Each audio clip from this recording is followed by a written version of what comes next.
Hey, Matt. Hi, Mickey. Hi. Hi. Welcome. How are you? I'm good. How are you? Fine. We've never done this before, so this will be a voyage of exploration for both of us. Sure. I'm going to deploy the timer to keep us extra crispy. That's good. And I guess we'll start with the State of the Union. Sure. You had some reactions to it? Well, yeah. I mean, I guess the big headline result there, was this thing about the addiction to oil, and I have to say that when this kind of talk about oil, sort of started out on the left, and I thought I understood what was happening there, which was basically that you had environmentalists who don't like oil because it causes a lot of pollution, and they were, trying to pretend that there was an important national security issue here.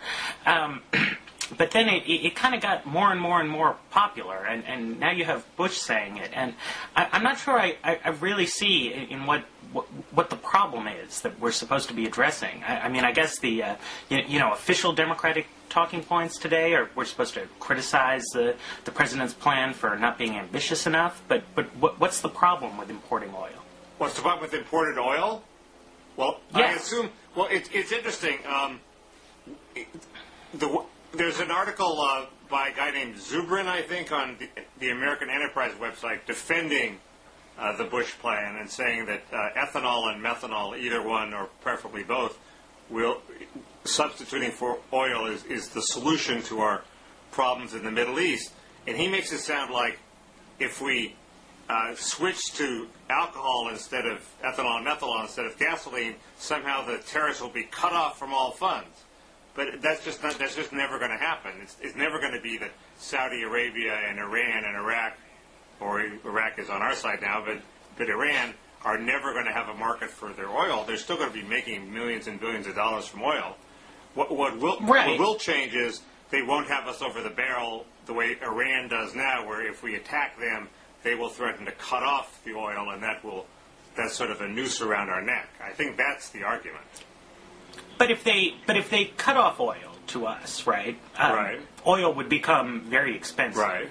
And that would then make it economically rewarding to use things that aren't oil to power our cars. But I guess, as opposed to changing the law to make it economically rewarding in the first place. I mean, what's the difference? The difference is if they do it all of a sudden, we don't have time to develop the infrastructure that we need, for example, to ship alcohol to cars. I mean, right now, you can only put 10% alcohol in pipes or else the pipes corrode. You need a whole new system of pipes if you're going to put more than 10% alcohol in cars. And if Iran cuts us off tomorrow, we're not going to be able to snap our fingers and have that system of pipes come overnight. I guess that makes sense. But I suppose, my other concern is that this kind of dependence is a two-way street, right? I mean, we rely on the Saudi oil, we rely on the Iranian oil, but at the same time, they rely on us as customers. I mean, why is it I mean, how credible is it to think that the Iranians are going to just voluntarily give up all of their government's revenue? Well, that's right. And I guess the argument is that, like all balance of power situations, we don't want the balance of power. We want the preponderance of power, and we want to have two weapons for every one of theirs. What this American Enterprise article didn't convince me of is that the market couldn't take care of it, and it is why do you need a government industrial policy to sort of prod investment in ethanol if gas prices are really high and this technology is really on the verge of becoming marketable? Why will $150 million of government investment somehow push it over the edge? That's the part I didn't understand. Yeah, I agree with that. I mean, it seems that if you want to do anything, you should just increase the gas taxes, right? Because that would be a sort of de facto subsidy to any other technology that some businessman somewhere could happen to make work. Whereas if you have the Congress sort of decide right what's like the car of the future going to look like, I mean that's not something congressmen are good at, and that's even assuming they do it in good faith. The subsidies are just going to wind up going to whichever company lobbies the hardest or whatever. Of course, Republicans are convinced that the only reason Bush is unpopular is because gas prices are so high. So if raising the gas tax is the last thing they're going to do if they really believe their own theory. Right, but if the political motivation for all of this is that gas is too expensive, then I don't quite see how the president thinks he's addressing that with the idea of ethanol subsidies that will pay off 20 years in the future. Our time is up, but if I could sneak in one thought, I guess the argument is that somehow the threat of all these substitute fuels will terrify the market now and lower the price now. I don't know if that's possible. Well, it doesn't sound right to me. Yeah. But okay, we're skeptical. So yes. I'll ring the bell. And to segue, I think the president's unpopularity might have to do more with the sort of general sense that he's there's not much going on in his domestic agenda here. I agree. I mean, I thought, along with Dick Morris, that he ran out of gas after his first year when he, achieved 2 of his 4 big goals: education, no child left behind, and tax cuts. Social Security was never going to happen, and the faith-based initiatives, which is his 4th, was trivial. Right. He distracted us from this fact last year by proposing this big Social Security plan that we debated, and then nothing happened. I didn't understand why he didn't do that again. Why didn't he propose a huge health care plan like Mitt Romney's proposing in Massachusetts? And it would never pass, but we talk about it for a year, and we think something was going on. Well, I mean, I assume that congressional Republicans feel a little, once bitten, twice shy about giant domestic policy overhauls. But I also think that in some ways this is where the, kind of much hyped and probably overhyped corruption stuff gets into the picture, is that, you have a Republican Party that really relies on business lobbyists to sort of formulate its priorities, and so it seems to leave them stuck with relatively trivial things, even when some of them are maybe arguably good ideas. You're just not going to get any kind of really dramatic solutions emerging from that kind of process. Right. I guess I was shocked that Bush didn't even mention the prescription drug plan. You'd think he'd have 2 sentences saying, yes, I know there are difficulties implementing this plan. We'll sort them out. And, very quickly you'll see that this plan is working. Yeah. And he didn't. I guess he's so scared of that's one reason he's not willing to propose a big free market health plan, because it would just be that times 100. Right. Well, and I guess he didn't mention it at all because they're hoping to just sort of, I think they've succeeded for now, at least, in getting it off the front pages. I'm not quite sure that the seniors of the world are going to forget about the problems they're having. Right. But, I mean, presumably, if they really believe that the plan is good and will work out in the long run, maybe the thought is that, well, there's some growing pains, but if we can just sort of ignore it for a few months, people will figure it out, and then they'll be happy with it at the end. Right. There are alarming parallels between, which I at first thought were completely specious, between the prescription drug plan and the war in Iraq, which is you create a situation of chaos and then assume it will sort it out by itself. Sort of almost on an anarchist basis, people spontaneously will form voluntary groups and figure it out, and that doesn't happen. Sure. Although with Iraq, at least, I feel like they thought it through to the level that they concluded that was what was going to happen. Right. The Medicare plan, you get the sense that there wasn't a lot of consideration given to sort of what the implications were going to be beyond 2004 for this. That's possible. The other things, in the other domestic initiatives, big domestic initiative in the State of the Union was this competitiveness thing. Right. Now, when you read the stories about it, it doesn't really seem like there's a hell of a lot to it. Was that your impression? Yeah. I mean, it's hard to say. You remember before Paul Krugman was such a liberal, he and he used to attack other liberals, and one of the big things he used to say. Well, perhaps. One of his big ideas was that there's no such thing as competitiveness, and countries don't really compete with one another. And I always found that kind of convincing. I mean, I guess it's a good idea to have more science education, but I don't really know what the idea is here, and it certainly doesn't. I mean, it doesn't seem big, like it's really going to change anything, or right. I mean, you don't win your place in history with a research and development tax credit. Well, also, I mean, there was this line in the speech where Bush says, Americans can outcompete any country in the world, including China and India, and I bet viewers back home were saying, we're not so sure about that. He should have said, it helps us if China prospers. It helps us if India prospers. Yeah, I mean, I think so, and I also don't think, do viewers at home really want to outcompete China when China's, competitiveness or whatever is based on people getting paid very small amounts of money? I suppose we could do that. Americans are hardworking people and probably capable of subsisting on radically reduced incomes, but I don't think that's what anyone wants to say. Well, but here. I mean, they're worried that the Chinese are going to steal our jobs, which is right. And there is a certain amount of competition in that. If they do all the higher value-added jobs and we do all the lower value-added jobs, then our standard of living is going to go down. Right. Not just necessarily in relative terms. I mean, sure. I'm not really sure why he even brought up trade. I mean, it's a politically tricky topic, I think, for both parties. And normally politicians, it seems to me, try and avoid it unless it's absolutely necessary, and to just kind of interject it into the conversation seemed risky to me.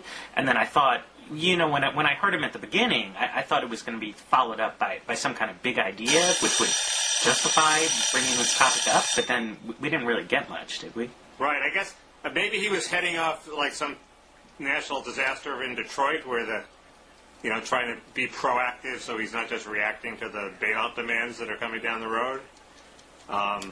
Maybe he wanted to please Tom Friedman. Right. If he couldn't please Paul Krugman, he was going to please Tom Friedman.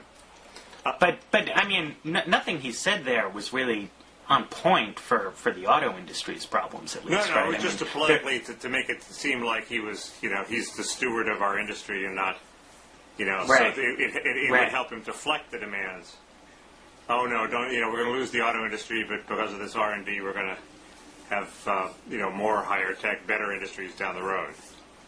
I suppose, but people seem to really like the car industry. Sorry? People seem to really like the car industry. I'm not sure they're going to want to give it up. Yeah, we're not going to lose the car industry. We're going to have a car industry with Japanese-owned non-union firms. But anyway, I want to open up a sore spot. I know unions are a big debate we're saving for another day. Yeah, fair enough. Okay, so on to topic 3. This Rich Lowry article that caused a debate on National Review Online, you pointed me to it. Yeah, what Lowry did was he looked at one of these lines from the president's speech, which has almost become a throwaway line at this point, about how people everywhere aspire to freedom. And Lowry's point was, well, maybe they don't. And he gave a list of things that he thought people valued more than freedom, loyalty to their sort of traditional religion, to their ethnic group, so on and so forth. And I thought there was some good sense there, and that's part of what we've been seeing in Palestine and Iraq lately. Well, I thought Lowry gave, bizarrely for a Bush supporter, gave Bush short shrift. First, where have people had elections, at least more than once, twice, and not liked them and wanted to stick with them? Everybody says, well, elections aren't enough to make a democracy, but they seem to be doing a pretty passable job in Iraq. I mean, and in Afghanistan. People seem to like elections. They want more of them. They feel empowered. It's a transforming process. And you don't need all this civic institutions in the middle that everybody says we're supposed to have. Except people like elections when they win them. I mean, if you look at say Northern Ireland, right, where they hold elections. I mean, they've been having elections forever. Even before the Republic of Ireland was independent, Britain was a democracy. Irish people, voted for members of parliament, and the party they voted for was the Make Ireland Independent Party, and then they had sort of proto-terrorist attacks there, and the country was carved off, and then there's Northern Ireland, and now the Catholics there are very upset, and I think what you see in Iraq too is that the people who vote for the parties, for the Shiite parties and the Kurdish parties that are sort of bound to win, they like democracy a great deal, but the Sunnis seem to not like it so much at all. One way to put that is that people people want to win, they don't want democracy. Another way is that elections aren't good enough if you don't have a state that people regard as legitimate. Yeah. Well, even in that sort of situation, there are advantages of democracy because you can horse trade and get the things that are really valuable to you in exchange for loyalty to the state. And it's not good that won't happen in Iraq. And also, why would Lowry take Hamas's victory as an example of democracy gone awry? It seems to me the voters threw out a corrupt government. There are parts of the West Bank where they've thrown out Hamas later when Hamas turned out not to be corrupt. Right. Well, the word that was being debated was freedom, not democracy. Right. The blogging head who isn't here, Bob Wright, has written a book claiming that freedom and democracy is sort of the end point in history, but it's not because there's an innate human natural desire for freedom. It's because there's a natural desire for status and prosperity, and as I understand it, freedom is the way to get that. Right. And that's what's playing out in China right now. They're realizing they can't have as vibrant an economy as they want while they clamp down on freedom. Well, I think that's wiser. I mean, you said this before, but one of the presuppositions of the way they handled the Iraq War seemed to be that if you kind of, smash up the existing dictatorship, that democracy will just kind of emerge spontaneously because that's what people want, and I think we've seen that's not the case. And Bush said in the speech, I forget what the numbers were, but basically there used to be very few democracies, and now there are a lot, and he's definitely right about that. But that's mostly happened, I think because of the kind of trends that Wright was talking about, not because spontaneous democracy has sprung up from anarchy. But again, I'm impressed with the extent to which democracy is accepted as legitimate. For example, there was talk about will the UN intervene in Burma because they overthrew a democratic elected government. Well, this is accepted, by the UN as one of the criteria by which we now judge countries. Are they democratically elected? And you don't see a heck of a lot of them, trying it and then willfully, happily going back. I mean, you see putschs. Well, but you do see lots of instances of election. I mean, look at Latin America over the past however long it's been.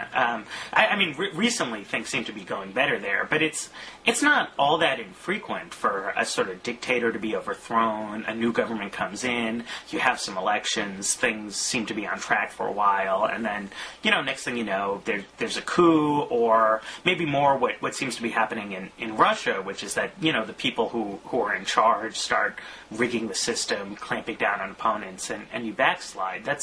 It seems like a problem that comes up pretty frequently to me. I guess that's right, and it's hard to argue that the Russians have historically evinced a huge natural desire for freedom. Right. They seem to prefer order. But if it can work there, it can work anywhere. All right. Okay, on to the next topic. This was one that's supposed to be in my bailiwick, which is this debate over whether we want income equality or social equality, which should be the liberal goal. I I was at a seminar in Washington a couple of days ago, and I think I was completely incoherent, although I think they cleaned up the transcript, so I'll link to it. It's better than I thought it was. Okay. But my basic argument is income inequality. It's impossible for liberals to overturn it. The underlying trends are too strong. Liberals should shoot for a society where, despite income inequalities, people see each other as equal, social equality. And you had some problem with that. Well, not well. I think that's a good idea, and I remember I read your book and I found it convincing on that point. But I've started to worry that what you have when income inequality gets sort of passed down from generation to generation, which I think is what we're starting to see in America today for a variety of reasons, that starts to undermine social equality. That social equality is compatible with the idea that, well, I earn a lot of money and you don't necessarily, or, vice versa. You probably make more than I do. But not with the idea of, some kind of hereditary, entrenched group of economic elites. And also that it's part of what's important about social equality in America is the idea that even if you don't make a lot of money, if you raise your kids right and they work hard, they might make it big. And that's sort of increasingly become not true over the past couple of decades. The problem is that inherited wealth may not be the major factor. I mean, I agree that, like, the abolition of the estate tax raises, important issues about are we establishing a hereditary aristocracy? And that's there's social factors that lead me not to want to get rid of the inheritance tax completely. I'm with the Democrats on that. But the major obstacle is the Herrnstein nightmare, the fact that increasingly success depends on smarts. Smarts is in large part genetic. And so we have a semi-heritable aristocracy of people who are really smart, who marry people who are really smart and have really smart kids, and mobility is decreasing, and I think that's pretty obvious that that's the reason. People, yes, it's harder to get into college as a poor person now, maybe, than it was 20 years ago, but things are also slowing down because the affluent kids aren't, bright people from the lower classes to the extent that they were a generation ago. Of course, there's still plenty of upward mobility, but it's just slowing down. And I don't. Right, but I mean, don't those factors make it? It seems to me nightmare that awaits us. I agree. That would be something of a nightmare. And with the estate tax, it seems to me the biggest disaster is not if we let Bill Gates keep his whole fortune and pass it on to his father or whatever, but who's leading the charge to keep the estate tax. But if we let parents give more than $10,000 or $11,000 a year to their children, right? Because I know, and hundreds and hundreds of people who would get $50,000, $60,000 a year from their parents if they could do it tax-free, and that would be just a huge class divide. No, I agree. That's where I was going. That it seems to me we need to, I mean, because of the sort of factors you were citing about the sort of inevitability of income inequality, we need to, I think, crack down, harder on intergenerational wealth transfers than we used to. I would tend to agree with that in social terms, but the economic costs of making everybody, the amount of money that's wasted in estate planning is huge. So it seems to me it's better to concentrate your fire at the top. And also, providing for your kids is a big motivation for entrepreneurs. You can't gainsay it. Warren Buffett may not want his kids to inherit anything, but most entrepreneurs who sort of do good things and serve market needs, want to provide their children with enough to make them completely irresponsible. Right. Well, but that's where the social equality problems come in, I think. Right. Right. But if you want the market to provide incentives, you're really taking away a big incentive when you take away inheritance. Maybe. I'm not saying that's the only reason. I'm just saying you have to balance that. Right. Well, I guess I agree. Okay. On to something completely superficial. Sure. The Oscars, not completely superficial. I noticed that, as many people did, that of the 5 films nominated, 4 of them were left-wing political tracts, and one was a film about Truman Capote. And this leads me to conclude that the Oscars have become hopelessly politicized, and politicized in a Hollywood left kind of way. Right. Well, a few concerns about that. One, I don't think Brokeback Mountain is quite a political tract in the way that some of these other movies are. I mean, obviously, once you've got 3, you sort of want to, lump it in with the trend, but it's not. It doesn't seem quite the same to me. The other thing would be is this a real trend or is it just a coincidence? I mean, the composition of the Academy wasn't wildly different a year ago or 2 years ago when you didn't see this happening. The Lord of the Rings movies, at least I know conservatives seem to think, had an important conservative political message. More plausibly, they're just about elves and extremely short people. Do you think this is really a trend? Well, if it's a trend, it would fit with the other trends, which is the general increasing partisanship in all areas of society. Look at the influence of the blogosphere, the Daily Kos on democratic politics. Look at the polarization over the Supreme Court. It's become a cliche in Washington. Inability of the 2 parties to get along. Everything becomes a Democrat-Republican issue. Why should Hollywood be any different? The people I've run into, they're really mad at Bush in a way that they were never mad at Ronald Reagan, and they want to make a statement against Bush in a way they never want to make a statement against Reagan. I guess because Reagan didn't start a large, bloody war, and also Reagan never really pushed the social issues, which is what really gets to Hollywood. Sure, but I mean, but Bush has been president for several years now. I mean, I remember people were pretty furious at Bush in 2002, in 2003. Whereas this year, I mean, if this happens again next year, I'm ready to believe there's a trend, and it's probably a bad trend because I don't really like movies that take on the big topics. But for now. It seems more like a fluke. Well, let me quote to you from the screenwriter of Brokeback Mountain, who told Sharon Waxman, one of the jobs of art is to inspire discussion, and it certainly has done that. It's like a window and a mirror. You're looking through a window at lives you may or may not have experienced, but it's a mirror in the sense that we've all felt lonely, blah, blah, blah, blah, blah. Anyway, she sees it as a little bit of as, quote, starting a broader conversation about homosexual relationships and the nature of love. So Sure. It's a little bit of a political movie, and it was started, after the gay marriage thing became a big deal, and the movie does dramatize the need for gay marriage.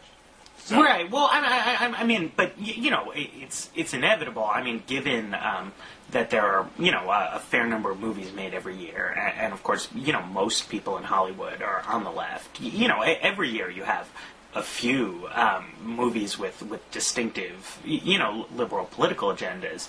But what's notable about this year, what's making people talk, is the way 4 movies that seem to fit into that category have gotten these Oscar nominations.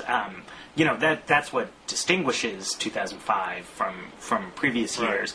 But if it's just 1 year, and if nothing relevant has changed in the past 12 months. I mean, it's not like Hollywood, all of a sudden became liberal.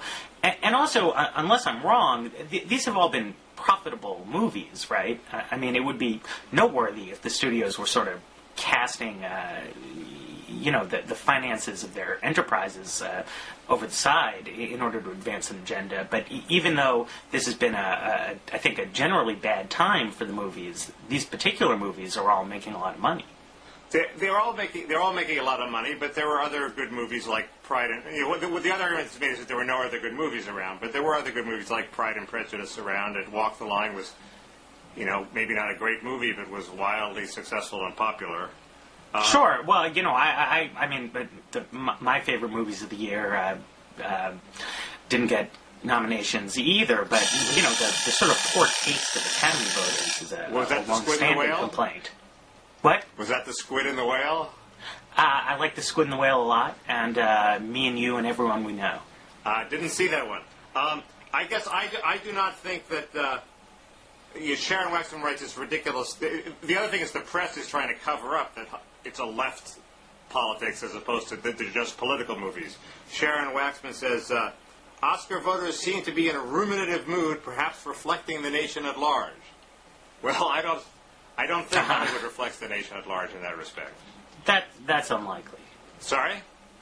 Yeah, no, I mean, I'll agree with you there. Okay, well, at least we can beat up on Sharon Waxman. I agree with you, one has to wait a year, but I think these, I've been hanging around Hollywood too long and listening to Hollywood liberals go on, and it seems to me they're in a voluble mood. Maybe, but isn't it also? I mean, I guess there's a bit of a cart and horse question here, but the demographics of the movie-going audience are also to the left of where the country is as a whole. So this is maybe, in the same way that it's maybe not so surprising that this medium will, skew one way. That's an interesting point. You mean the right-wingers all play video games? Well, no, because the movie audience is disproportionately young, and younger people are more to the left than older people, and also, it's easier to see movies. You have many more movie-going options the sort of higher the population density is around you, and that tends to track, the politics. I remember I spent some summers in Maine, way out in the middle of nowhere, and, it's a huge pain in the ass to go to the movies there. You got to drive forever, and there's one theater which has 2 or 3 screens, lots of stuff that hasn't been released, lots of stuff that's just come out, you can't see anywhere, and so people make movies aimed at the sort of people who are likely to come to movie theaters. That's a very good point. I hadn't heard anybody make that point. That's because you have that outsider perspective that we in the belly of the beast don't have. Well, I guess my father is a screenwriter. So oh, dear. Okay. So you have the insider perspective. Sure. Well, good. This has been great. Yeah. Hope to do it again, and I'm ready to stop. Okay. Okay. Me too. See you, Matt. Bye.